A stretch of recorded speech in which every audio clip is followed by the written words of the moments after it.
Hello and welcome to the management classes. आज इस video में हम लोग केन्शियन एग्रीगेट सप्लाई को डिस्कस करेंगे। देखिए, ये केन्स की जो एग्रीगेट सप्लाई है ये बेसिकली एग्जिस्टेंस में ही उस वक्त आई। ये मॉडल उस वक्त डेवलप हुआ जब वर्ल्ड के अंदर एक ग्रेट डिप्रेशन था। यानी उस ग्रेट डिप्रेशन के रिजल्ट में ये थ्योरी हमें मिली है। जो ये जाहिर है इसको केन्शियन सप्लाई कर्व कहते हैं क्योंकि ये केन्स ने इसको डेवलप किया था। केन्स ने जिनका पूरा नाम जॉन मैनार्ड केन्स है, उन्होंने ऑब्जर्व किया कि इकोनॉमी जो है वो फुल एम्प्लॉयमेंट पर हमेशा नहीं रह सकती। हमारी जो इकोनॉमी है, हम ये मान के चलते हैं ज्यादातर थ्योरीज में देखिए फुल एम्प्लॉयमेंट लेवल, तो कह रहे हैं कि इकोनॉमी जो है वो हमेशा फुल एम्प्लॉयमेंट लेवल पर नहीं रह सकती। यानी दूसरे शब्दों में इसको कहिए आप कि the economy can be below the potential और above its potential capacity. Capacity से ज्यादा भी हो सकती है और कैपेसिटी से कम भी हो सकती है। डिप्रेशन के टाइम में क्या हुआ था, जब ग्रेट डिप्रेशन आया था उसमें कई चीजें हुई थी। अनएम्प्लॉयमेंट पूरी तरह से फैला हुआ था, बहुत ज्यादा अनएम्प्लॉयमेंट था। जो बिजनेसेस थे वो ठप पड़ गए थे, फेल हो गए थे सारे के सारे बिजनेस। और जो हमारी इकोनॉमी थी वो basically less than it's potential पर काम कर रही थी। जितनी पोटेंशियल है इकोनॉमी, यानी जितना प्रोड्यूस कर सकती है उससे कहीं कम प्रोड्यूस कर रही थी। क्या इसके रीजंस थे, क्या प्रॉब्लम थी? तो केन्स ने जाहिर है उस वक्त ये ग्रेट डिप्रेशन को ठीक ठाक तरीके से ऑब्जर्व किया। ऑब्जर्व करके उन्होंने कुछ बातें रियलाइज की। केन्स ने कहा कि इकोनॉमी जो है वो अपनी पोटेंशियल से नीचे भी अगर है, यानी लेस देन इट्स पोटेंशियल है, तो भी इकोनॉमी चल सकती है। हां, कुछ चीजें हैं जो उसको स्टक कर देती हैं। कुछ प्रॉब्लम्स आएंगी जो उसको स्टक करेंगी। यानी वो कह रहे हैं कि पोटेंशियल से कम इकोनॉमी चल रही है लेकिन वो चल सकती है।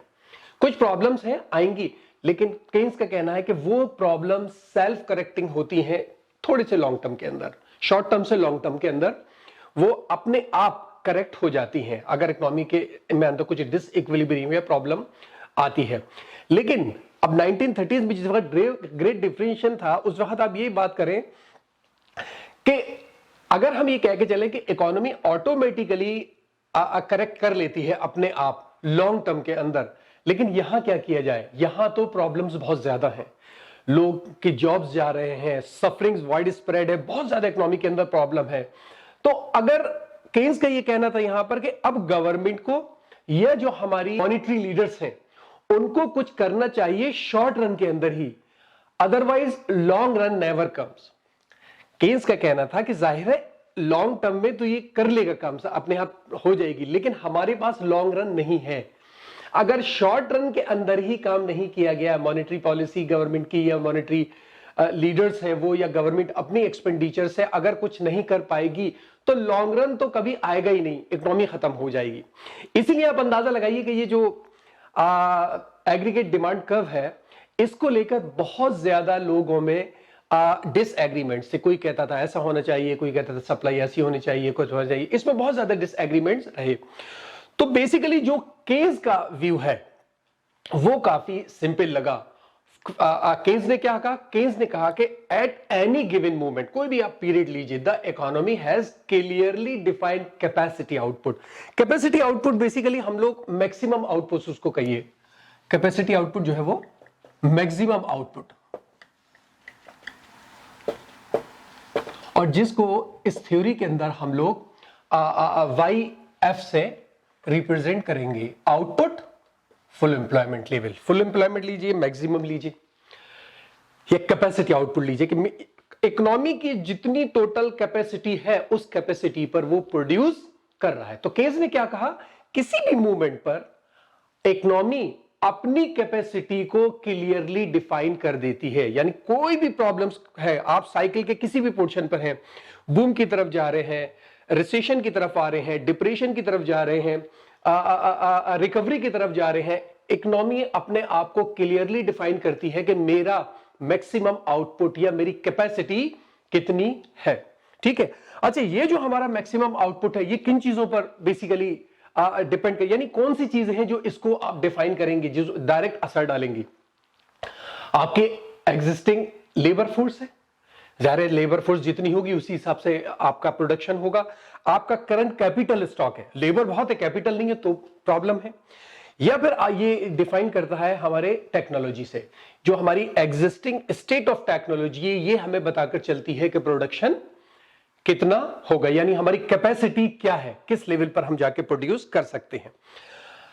अब कंडीशन लेके चलते हैं, जो केन्स का मॉडल है, हम इसका मॉडल की बात करें, यहां केन्स ने कंडीशंस ली हैं। एक कंडीशन ये है कि आप ये मान के चलिए कि आपका प्लांट एग्रीगेट एक्सपेंडिचर को अगर बढ़ाएं, आपका प्लांट एग्रीगेट एक्सपेंडिचर को बढ़ाएं जबकि इकोनॉमी बिलो मैक्सिमम कैपेसिटी पर प्रोडक्शन कर रही है।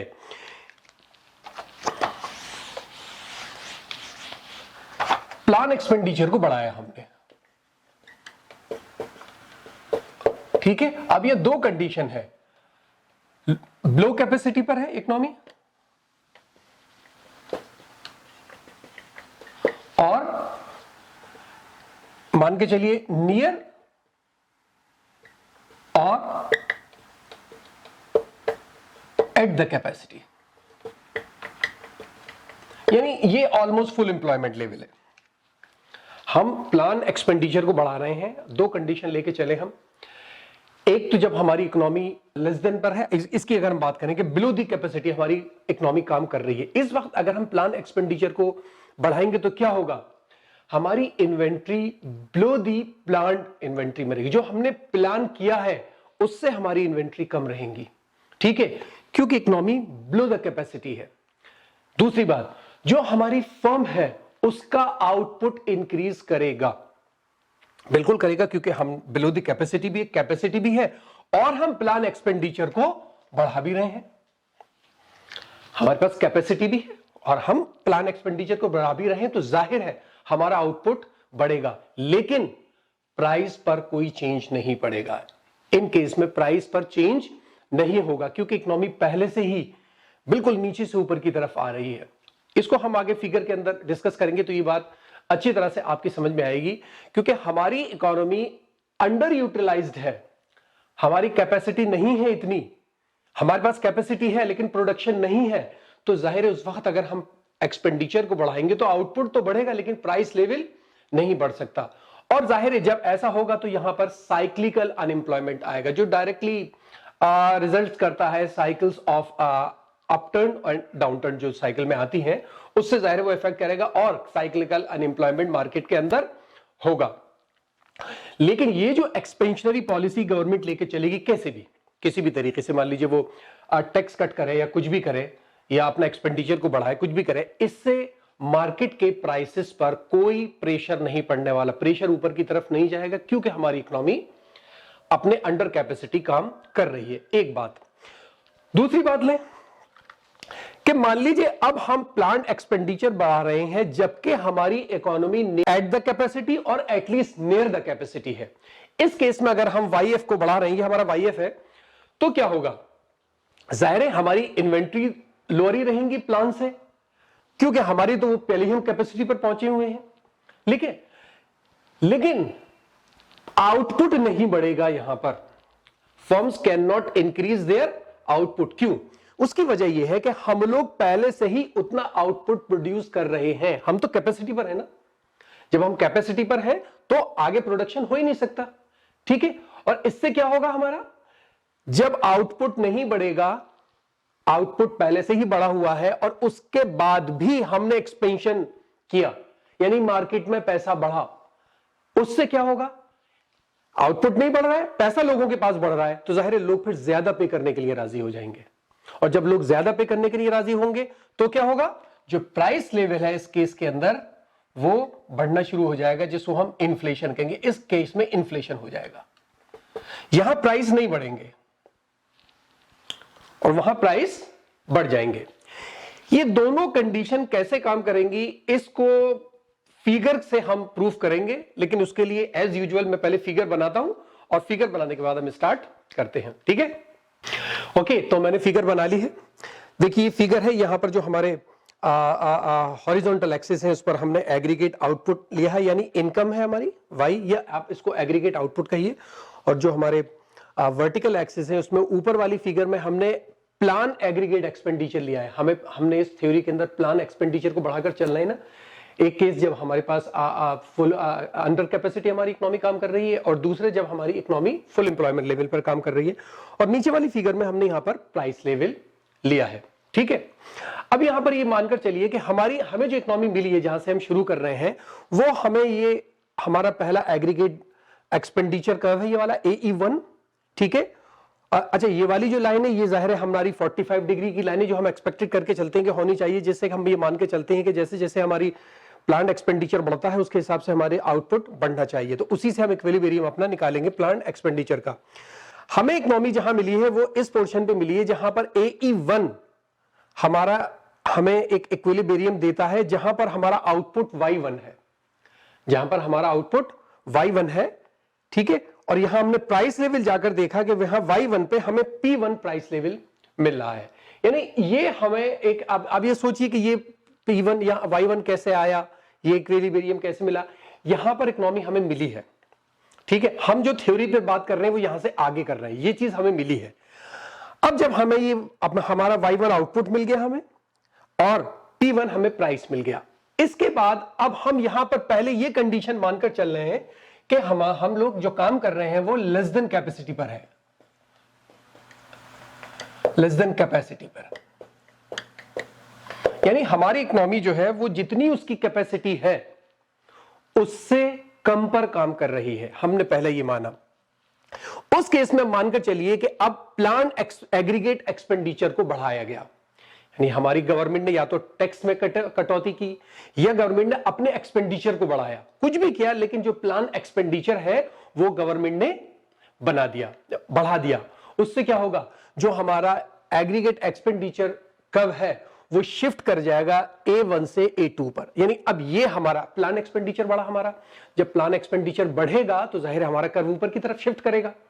अब कर्व हमारा ऊपर की तरफ शिफ्ट कर गया, ऊपर की तरफ शिफ्ट करने से आप देखिए हमें एक और इक्विलिब्रियम मिला, जिससे हम अगर नीचे जाकर उसको चेक करें हमें Y2 हो गया यहां पर हमारा।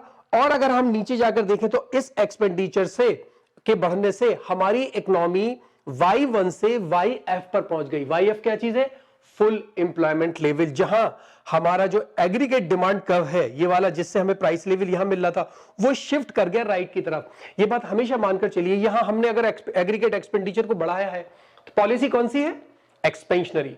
एक्सपेंशनरी पॉलिसी हम जब भी यूज करेंगे हमारा एग्रीगेट डिमांड कर्व राइट की तरफ शिफ्ट करेगा। यहां हमारा कर्व जो है वो राइट की तरफ शिफ्ट कर गया।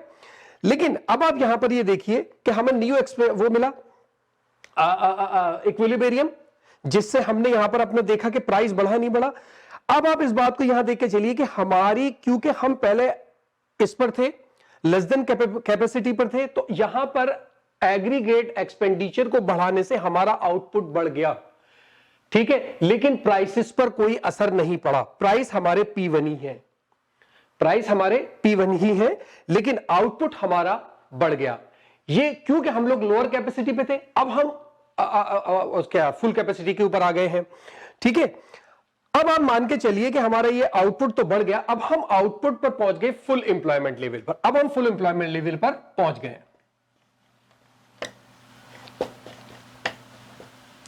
ठीक है। अब हम फुल एम्प्लॉयमेंट लेवल पर पहुंच गए। अगर मान लीजिए गवर्नमेंट अब भी एक्सपेंशनरी पॉलिसी को लेकर चल रही है, गवर्नमेंट कह रही है कि नहीं हम एग्रीगेट एक्सपेंडिचर को फर्दर इंक्रीज करेंगे। अब क्या होगा, जब वो फर्दर इंक्रीज करेंगे तो आपका ये जो कर्व है वो फिर शिफ्ट कर जाएगा AE2 से AE3 पर, ठीक है। इस केस में क्या हो गया, अगर आप ये मान के चलिए कि हमारी जो इकोनॉमी थी वो बिलो कैपेसिटी पर काम कर रही थी, तब तो कोई प्रॉब्लम ही नहीं थी, हमें एक थर्ड इक्विलिब्रियम मिल जाता और हम Y3 पर पहुंच जाते अगर अंडर कैपेसिटी होती। लेकिन हमारी कैपेसिटी तो यहां फुल हो चुकी है, हम वहां तक तो जा ही नहीं सकते, हमारा आउटपुट बढ़ ही नहीं सकता, आउटपुट एक्सीड करेगा नहीं, क्योंकि पहले से ही हम YF पर हैं, फुल एम्प्लॉयमेंट लेवल पर है। यहां पर हम मानकर चल रहे हैं कि हमारी जो इकोनॉमी है वो सारी की सारी रिसोर्सेज, सारी लेबर, सब कुछ एम्प्लॉय किए हुए हैं। तो इसका मतलब आप आउटपुट तो बढ़ा ही नहीं सकते आगे, आपका आउटपुट आगे नहीं बढ़ेगा।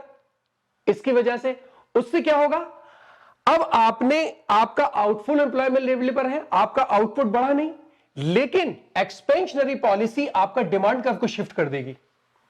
डिमांड कर्व शिफ्ट करेगी, जाहिर है पैसा मार्केट के अंदर आएगा तो लोगों के पास पैसा बढ़ेगा, उनकी डिमांड बढ़ेगी, और डिमांड बढ़ी, डिमांड बढ़ गई लेकिन आउटपुट नहीं बढ़ा तो क्या होगा, वहां प्राइस बढ़ने चालू हो जाएंगे, आपके प्राइस बढ़ने चालू हो जाएंगे और आपका सप्लाई कर्व जो फ्लैट था अब सीधा ऊपर की तरफ जाने लगेगा। क्यों ये हो जाएगा सीधा वर्टिकल? क्योंकि ये कंडीशन आ गई कि जहां पर आपने एक्सपेंशनरी पॉलिसी को तो यूज किया, आपने पैसा मार्केट के अंदर बढ़ाया, गवर्नमेंट ने किसी भी अपने टूल्स को यूज करके, लेकिन वहां आउटपुट नहीं बढ़ रहा है। आउटपुट पहले से ही फुल एम्प्लॉयमेंट लेवल पर काम कर रहा था, आउटपुट बढ़ा नहीं, पैसा बढ़ गया लोगों पर, तो प्राइस बढ़ने लगेंगे। तो ये जो आपका सप्लाई कर्व है, एग्रीगेट सप्लाई कर्व है, ये किंक हो जाएगा ऊपर की तरफ यहां से। और देखिए यहां पर हमारा जो आउटपुट है वो वही है, लेकिन प्राइस हमारे P1 से बढ़कर P3 पर हो गए। अब देख रहे होंगे P1 के बाद P2 नहीं है, P3 है। दरअसल यहां दो प्राइस लेवल है ना, क्योंकि नहीं बढ़ा था, पहली एग्रीगेट डिमांड पर प्राइस नहीं बढ़े, तो मान लीजिए P1 और P2 यही है और P3 हमारा ये आ गया। अब क्या होगा, हमारा आउटपुट तो बड़ा नहीं है, हम वही हैं, हिसाब से तो हम उसी इक्विलिब्रियम पर है, ठीक है, लेकिन हमारा एग्रीगेट एक्सपेंडिचर यहां तक बढ़ चुका है। तो ये जो पोर्शन है ये क्या है, ये बेसिकली हमारा एक्सपेंशनरी गैप है, सॉरी इन्फ्लेशनरी गैप।